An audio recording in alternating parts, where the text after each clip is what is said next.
Okay, but before you understand sales process, you need to understand buying process. How customers buy a product. Unless you understand the buying process, you will never understand the sales process and its stages, or sales pipeline and its stages. So here it is. This is the buying cycle. Buying cycle is nothing but the cycle a customer goes through in selecting a product or buying a product. For example, let us say Niranjan is there. Niranjan wants to buy a car for himself. Now, he will start from the top, which is identify initiatives, which means, let us say, did I get this right? 1 minute. Okay, yeah. So let us say Niranjan, and don't look at this picture right now because this is related to B2B sales, but I'm giving an example of B2C to sort things out. So let's say Niranjan wants a car. The first thing will happen with Niranjan is he will realize the need that a bike is enough. I need a car right now. So that's where he has an awareness that I need a product upgrade.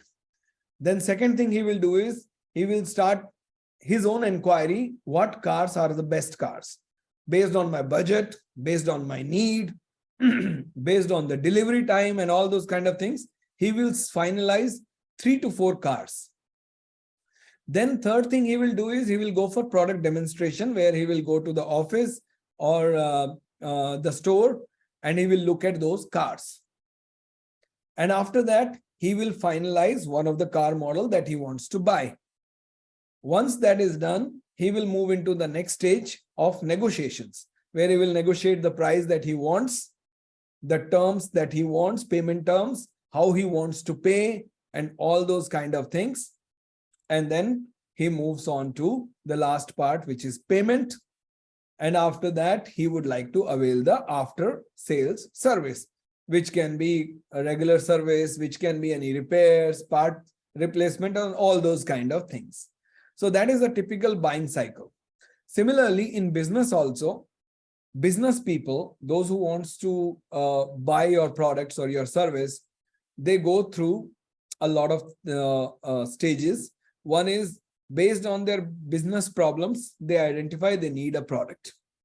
For example, if a customer is starting a new office and they need a, let's say, centralized AC system. They realize that they need a centralized AC system. So what they will do is, based on that, they will start putting their requirements. Like, I need this, I need this, I need this on a paper, discuss with their team. Then they develop a response plan, which means we will start contacting the customers, the vendors who sell it, and then we will let them know our requirement. Once they meet the vendor, let's say you are the vendor and you are the salesperson and you're coming to meet this customer, or you're talking to them over the phone, they will tell their requirements to you, that this is what we need, that is what we need, right? Similarly, they will talk to you, they will talk to other vendors, which are your competitions. They will explore options. Then they will shortlist the suppliers. Then they will take a demo of the product. Then they will do negotiations with you. Then they will close. And then after that, delivery of the product and after sales kicks in.